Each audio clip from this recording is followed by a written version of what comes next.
ए, देख ना मेरी पेन पड़ गई, एक पेन दिला देना। कहा ना कुछ भी नहीं है। कुछ भी नहीं तो चलना, दोनों मिलके भीख मांगेंगे। क्या भीख मांगेंगे? हाँ चल। दोस्तों, बॉलीवुड की दुनिया में कई ऐसे कलाकार हुए हैं जिन्होंने बड़े बड़े हीरो के बीच भी अपनी अलग पहचान बनाई, जिनकी मौजूदगी मात्र से दर्शक मुस्कुराने लगते थे।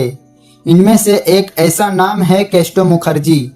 पर्दे पर उनकी एंट्री होते ही सिनेमा हॉल में हंसी की लहर दौड़ जाती थी।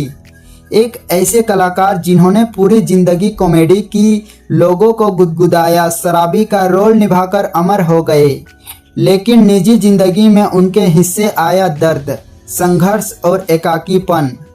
आज की इस वीडियो में हम आपको बताएंगे एक बंगाली साहित्य प्रेमी कैसे बन गया हिंदी फिल्मों का सबसे बड़ा शराबी, क्यों उन्हें कुत्तों, बिल्लियों और चूहों के बीच सोना पड़ा, एक पापड़ बेचने वाले से क्यों मिली उन्हें प्रेरणा, महान निर्देशक बिमल रॉय ने उन्हें क्यों कुत्ता बनने पर मजबूर कर दिया और कैसे उनकी कॉमिक टाइमिंग ने उन्हें अमर कर दिया। तो चलिए दोस्तों, शुरू करते हैं केस्टो मुखर्जी की हंसी और दर्द से भरी जिंदगी की कहानी। नमस्कार दोस्तों, मैं हूं नारायण कुमार और आप देख रहे हैं बॉलीवुड शॉर्ट एक्सपेक्ट। ये भैया, आज तुम्हारे सेब का क्या भाव है? जो कल था। कल क्या? केस्टो मुखर्जी का जन्म 7 अगस्त 1923 को कोलकाता के एक साधारण बंगाली परिवार में हुआ। उनका असली नाम केशव मुखर्जी था, लेकिन बाद में सबने उन्हें प्यार से केस्टो कहना शुरू कर दिया। केस्टो का बचपन बेहद सादा था। पिता एक सामान्य नौकरी किया करते थे और परिवार मध्यम वर्ग था, लेकिन पढ़ाई के मामले में वे बेहद होशियार हुआ करते थे। कम लोग जानते हैं कि केस्टो मुखर्जी ने अंग्रेजी साहित्य में पीएचडी की थी। उस जमाने में पीएचडी करना आसान नहीं था, खासकर मिडिल क्लास बंगाली परिवार से आने वाले बच्चे के लिए। लेकिन ये बात साबित करती है कि वे सिर्फ कॉमेडियन नहीं, बल्कि बेहद पढ़े लिखे समझदार इंसान थे। कॉलेज के दिनों से ही केस्टो का झुकाव नाटकों और थिएटर की तरफ था। वे कोलकाता के थिएटर ग्रुप्स में हिस्सा लिया करते।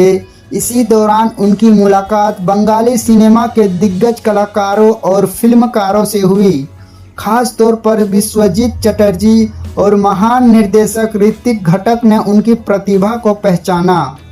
ऋतिक घटक ने उन्हें अपनी फिल्म नगरी में रोल दिया। हालांकि ये फिल्म रिलीज नहीं हो पाई, लेकिन इससे केस्टो का आत्मविश्वास बढ़ा। उन्होंने ठान लिया कि वे फिल्मों में करियर बनाएंगे।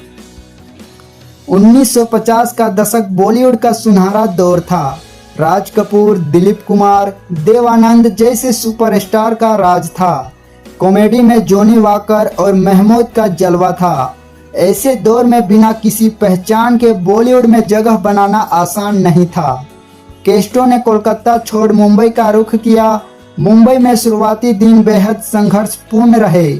उन्हें सरकारी क्वार्टर में रहने को मिला, लेकिन उस क्वार्टर की हालत बहुत खराब थी। दरवाजे, खिड़कियां टूटी हुई थी। रात को कुत्ते, बिल्लियां और चूहे कमरे में घुस जाते थे। इस वजह से वे नींद पूरी नहीं कर पाते। यहीं से उनकी जिंदगी में शराब ने कदम रखा। नींद लाने के लिए उन्होंने शराब पीनी शुरू की। धीरे धीरे ये उनकी जिंदगी का हिस्सा बन गई। मुंबई आने के बाद उनकी पहली बड़ी फिल्म थी मुसाफिर 1957, जिसे महान निर्देशक ऋषिकेश मुखर्जी ने बनाया था। इस फिल्म में उन्होंने एक महिला डांसर का किरदार निभाया। ये रोल छोटा था, लेकिन उनके हाव भाव और कॉमिक अंदाज ने सभी का ध्यान खींचा। इसके बाद उन्होंने कई फिल्मों में छोटे छोटे रोल किए। वे सीआईडी, पिंजरे के पंछी, नई अनोखी रात जैसी फिल्मों में नजर आए।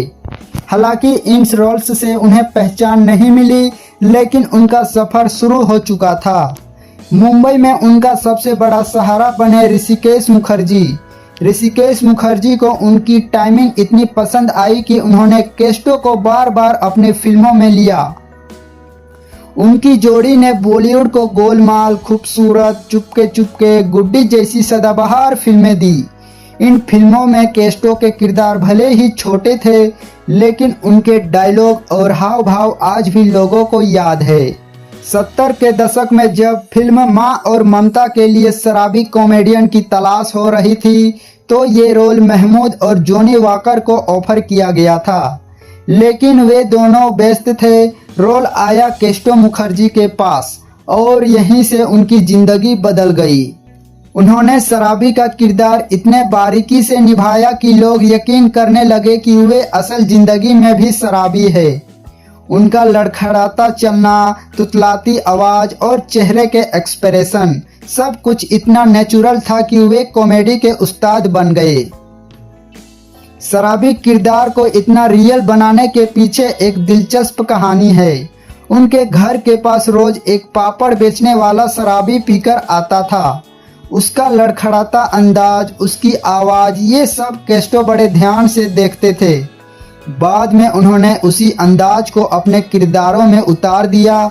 यही वजह थी कि उनके शराबी किरदार इतने नेचुरल लगते थे। बॉलीवुड की सबसे बड़ी फिल्म शोले 1975 में उनका किरदार हरिराम नाई था। ये रोल सिर्फ 3 सीन का था, लेकिन उनकी टाइमिंग और अंदाज ने इस किरदार को अमर कर दिया। आज भी जब लोग शोले देखते हैं तो हरिराम नाई का सीन याद करके हंसते हैं। फिल्म बॉम्बे टू गोवा 1972 में उन्होंने ऐसा किरदार निभाया जो पूरी फिल्म में एक शब्द नहीं बोलता, सिर्फ चेहरे के भाव और बॉडी लैंग्वेज से वे दर्शकों को हंसाते रहते थे। ये उनकी कॉमिक स्किल का सबसे बड़ा उदाहरण था। संघर्ष के दिनों में वे एक बार मशहूर निर्देशक बिमल रॉय के पास गए। बिमल रॉय गुस्से में बोले, अभी तो हमें फिल्म के लिए एक कुत्ता चाहिए, उसकी एक्टिंग कर सकते हो? केस्टो ने तुरंत कुत्ते की एक्टिंग शुरू कर दी। उनकी लगन देखकर बिमल रॉय इतने प्रभावित हुए कि उन्होंने उन्हें अपने फिल्म में रोल दे दिया। यही से उनकी किस्मत चमक गई। 1970 और 80 का दशक केस्टो मुखर्जी के करियर का स्वर्णिम दौर था। वे लगभग हर दूसरी फिल्म में नजर आते थे। उनके नाम पर पूरा गाना बनाया गया। किसी भी कॉमेडियन के लिए इससे बड़ा सम्मान नहीं हो सकता था। 1981 में आई खूबसूरत फिल्म के लिए केस्टो मुखर्जी को बेस्ट कॉमेडियन का फिल्म फेयर अवार्ड मिला। ये उनके करियर का सबसे बड़ा सम्मान था।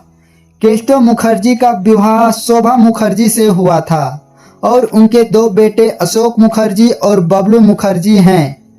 पर्दे पर लोगों को हंसाने वाला ये कलाकार असल जिंदगी में बेहद संवेदनशील इंसान था।